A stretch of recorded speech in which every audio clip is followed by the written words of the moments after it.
everyone, welcome back. Today we're going to be doing the mid-year freakout tag. It's kind of like a reading catch-up up to this point in the year, and I think it's just a good way to kind of like vibe out the channel if you're new and you're just kind of stalking it, seeing what kind of my book taste is. Basically, I'll be able to talk about the books I'm most excited for this year, books that I loved, some that were disappointments, stuff like that. Yeah, let's just talk about books.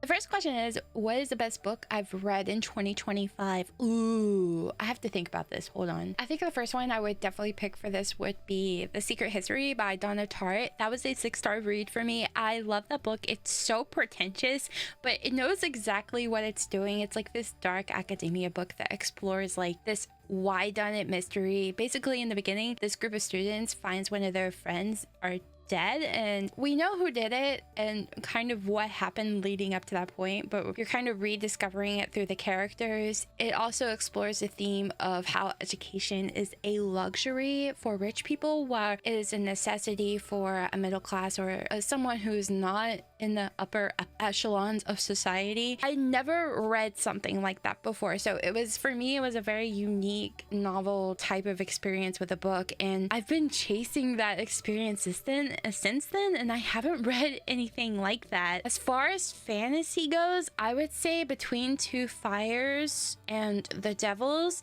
Between Two Fires is a religious fantasy that ends in this epic cosmic battles between angels and demons. Basically, it's this man leading this little girl to save the world, pretty much.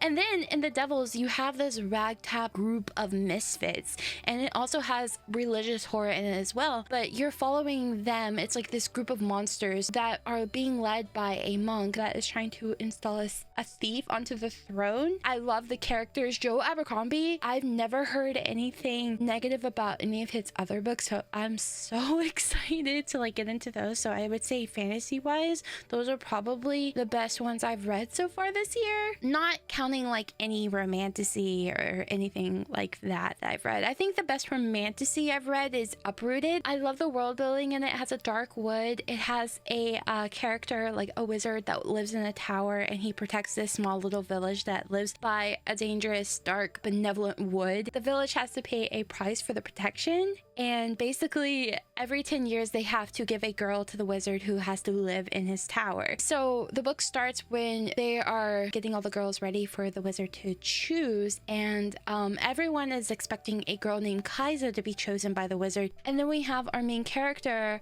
Agnieszka. I have such a hard time pronouncing her name, and Kaisa is her best friend, and Agnes is like, oh no, this ain't happening, but somehow, some way, she's the one that ends up in the tower instead of Kaisa, and we just kind of follow that journey. We follow the romance. I love the romance. You know, when a romantasy hits in all the best ways is when you keep reading because you want to see the scenes with the two main love interests, and that's exactly what happened to me when I read Uprooted. Ooh, the next question is, what is the best sequel that I've read in 2025? This is actually one I just finished yesterday. It was Dungeon Crawler Crawl, the Doomsday scenario one. I just finished that yesterday, and it expands a lot on the first book. It gives you more information about the characters, because I think in the first book it was so involved in kind of introducing this world and the lit RPG system, like the game system that Carl finds himself in, and Princess Donut, and you're introduced to all those systems that you don't really have a lot of time to, especially for the length of the book, to get more invested in the characters than more on a surface level. And the sequel definitely, it still has all the charm and fun of the first book, but in the second book you get more of Princess Donut and more character development with her and Carl, and this almost like this found family trope where they're realizing that they're all that they have now, because they're basically like the human race has been decimated by these aliens. So I feel like the gravity of situation is finally kind of dawning upon them in this book, so parts of it does take a more serious tone, but it's still so fun. I love the class system in it. It's so funny. You find this out really quickly. I don't want to go into too much detail because I don't want to spoil the series, especially if you are planning on reading it. Princess Donut chooses a class called Disgraced Childhood Actor. I'll just leave it at that. It's so funny. I was laughing at like literally the very beginning of the book. So I think that is the best sequel I've read so far this year. Ooh, a new release I haven't read yet, but I want to. I just got Rose in Chains today. It's a dark romantasy, very, very dark, based on a Hermione fanfiction by Julie Soto called The Auction. I just got it today in my Fairy Loot box, and I'm not too far in. I'm like 10 pages in, and so far it's so good. It's like it's ticking all the boxes I would want in a dark romantasy. Another one I have is one that came out this last Wednesday. Is by the author who wrote Where the Dark Stands Still, and I love that book. It reminds me a lot of House Moving Castle, and it was one of my favorite books last year. It's by that same author, and it's called A Treachery of Swans, and it's a Black Swan retelling. And the cover, oh my god, the cover is so good. I just haven't had a chance to read it yet, and I'm really looking forward to reading that. The next question is such a good question. It is what is the most anticipated release for the second half of the year? One is Katabasis by R.F. Kuang. I have read Yellowface by R.F. Kuang, and I've read Babel by R.F. Kuang, and I really liked Yellowface, but I especially liked Babel. That one, it had a really interesting magic system, but it read like a textbook, and I just ate it up. I'm so excited. And guys, I don't know what book gods have been looking down upon me here lately, especially since I'm such a small booktuber. I have the e-arc to Katabasis. It's sitting on my Kindle ready to be read. I really want to pick that up if I can next month, but I'm so excited because it's her take on, I guess, like fantasy romance, and it has like a lot of Greek mythology in it and stuff like that. I think Dante's Inferno, the Iliad. I like Greek mythology. I don't know too much about it, but I know Athena, Persephone, Lilith, Hades, Zeus, like those ones. So I'm really interested to see R.F. Kuang's take on that. I feel like her brain works in mysterious ways and writes such good books. And this is a book that's already out too, like her Poppy War trilogy. I want to read that as well. She's so many things to read. The next question is my biggest disappointment for this year, and that would be I feel like this is going to be a very, very, very, very unpopular opinion, but I was really, really let down by Kingdom of Ash, the last book in the Throne of Glass series. I read books 3 through 7 in July, and I absolutely devoured each one except for Tower of Dawn. If that wasn't in the tandem read, I would have DNF'd that one and went straight to Kingdom of Ash. I did not like that one, but anyway. But yeah, I got to Kingdom of Ash because Empire of Storms left off on such a huge cliffhanger, and I did the tandem, so it wasn't a whole book between the big cliffhanger of Empire of Storms and how the cliffhanger is resolved in Kingdom of Ash. So that was a positive. But Kingdom of Ash, the first, I want to say 250 pages, I was hooked. I was like, oh, I am ready for this ride. It's almost 1,000-page book. I was ready to see how the series that I was so invested in that concluded, because there were some really big twists in the series. So I was expecting even more twists in Kingdom of Ash, and it was just everything good that could happen to the characters. Everything was just tied up in a neat little bow. This might be spoilerly.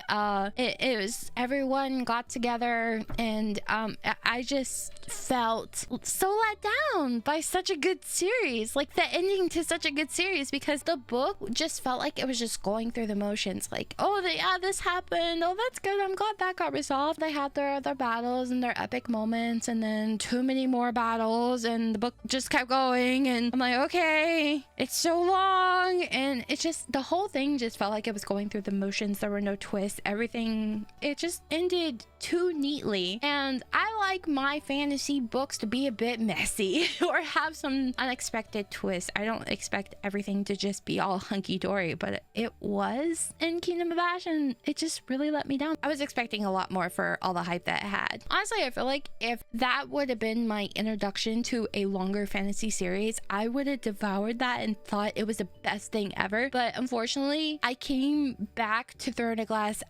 after starting it and then going into Brandon Sanderson's work, like Mistborn, and then I read the Stormlight Archives last year after I had read like the first 2 books in the Throne of Glass. So from going from Brandon Sanderson to back to Sarah J Maas and that type of fantasy, it didn't hit quite the same as an epic fantasy does for me. Like, I read Lord of the Rings in between all of that as well, and there were so many similarities. I couldn't stop thinking about it. I often wonder if Sarah J Maas is like a Lord of the Rings fan or something, because there were so many similarities from Lord of the Rings and Throne of Glass, and I was just like, wait, that's like this in Lord of the Rings. I just kept making all these comparisons. Throne of Glass is one of those series is if you're a beginner to fantasy and maybe a bit more high fantasy or epic fantasy or something, I feel like you would eat it up, especially if you're a romantasy girly. I don't want to knock anyone's young, because I get it. It just, for me, it didn't hit the same, but I get it. I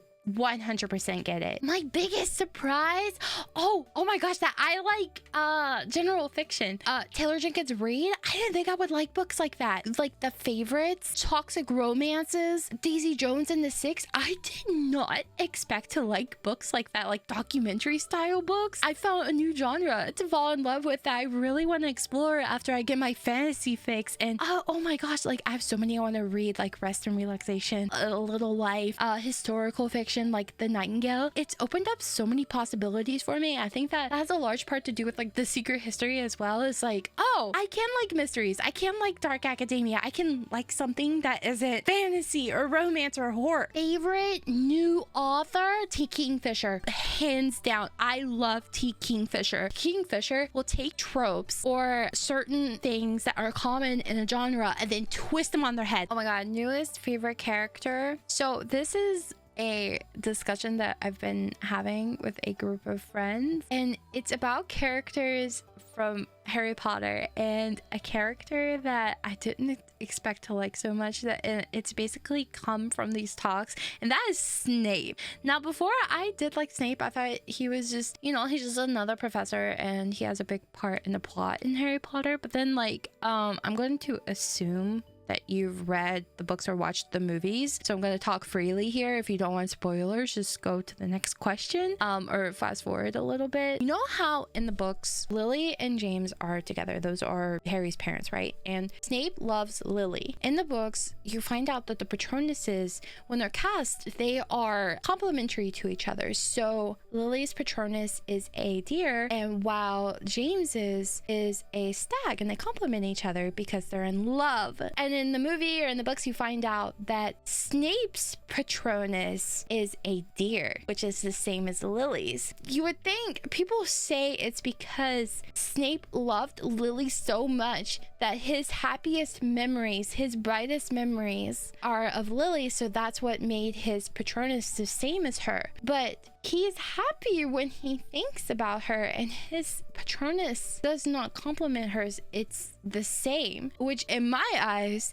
Snape was obsessed with Lily. He wasn't in love with her. He was obsessed with her. When you start looking into stuff like that, I think that makes him one of, if not the most interesting, multifaceted characters in Harry Potter, because J.K. Rowling writes really flat characters. I'll be just completely blunt. A lot of the characters in Harry Potter are flat. They're dull. They're blueprints that were not built on, especially Harry, which I get that that's kind of like, it helps with the immersion of the reader. But then Voldemort is just kind of there. He's evil, evil wizard, but Snape is so multifaceted. There's so many things you could talk about his character with, and so it makes him the most interesting, dynamic character in the series. And so I think that's why he's one of my newly discovered favorite characters. Also Alan Rickman. So yeah. Yeah, anyway, next question. A book that made me cry. Oh, easy. The Book of Doors was unexpectedly, there was a part in it where the main character is dealing with grief. She's dealing with like the death of her grandpa. The magic system in the Book of Doors is really interesting because there's this old man that visits this bookshop that the main character works in. He leaves a book behind and just kind of dies on the spot. This book is meant to go to the main character, and the book lets her travel basically through like a door that can take her anywhere. It's the Book of Doors. In the book, she travels to a place where she's able to speak to someone who has passed away, and she's like just dealing with grief. And when the book started talking about it, I started tearing up. The next question is a book that made me happy. happy. Oh, The House in the Cerulean Sea. I love that book. It was such a gentle book. This guy is like taking in all these kids on this island, and it's so wholesome. It's like a warm hug. And also the Cursed Cocktail series, The Tales of Adria, that whole series, it's a cozy fantasy, and all of those books are like a warm hug. You have a blood mage who is starting a tavern, and then in the second book it's just a character development or adventure type story. The third book is about a halfling who is starting an inn, and it's so fall coded. All of those books are just, they make me so happy and they make me feel so warm. Most beautiful book I've bought so far this year or received. Oh my gosh, my new Fairy Loot book. It's my first Fairy Loot book. I'm sorry I'm being so obnoxious about it. Frozen Chains. I love the edges, the art, like the cover art and the inside art. It's so good. It's so pretty. Also, the Alcrete edition of Watermoon. So pretty. I love like the moon on the edges. Also, the cover is the Blackwell's edition of the Saints of Steel series. The next question is, what books do I need to read by the end of the year? So I have on my Goodreads, you can look if you want, I have a list of 25 in 2025, and I've only read a lot of these were books that have been on my TBR for the longest, so I made sure to put them on the list because I wanted to prioritize those here. And at the time when I made the list, it seemed very manageable, but so I have like, I've only read, oh no, I've only read 4. I've read 2 and then DNF 2. Oh, what's the favorite video I've made so far this year? Okay, it's not out yet, and that's my July TBR video. I'm so sorry I keep talking about it. I feel like I combined gaming and books in one video, and it made me really happy. Also, my summer book rec video, hopefully that will be out before this one. I love all the books I got to talk about in that video. You know, it was so funny because after I got done recording that video, I noticed that my cheeks hurt from smiling too much. That's how excited I was to talk about those books. So if that gives you any idea why I like it so much. Yeah, that is my mid-year wrap up. I hope you guys enjoyed this video, and if you're new to the channel, please like and subscribe if you enjoyed the video and you want to. Thank you guys so much for watching this video, and I hope you enjoyed this wrap up. Well, how is your reading going so far this year? Let me know it down in the comments, and I'll see you guys in the next video. Bye.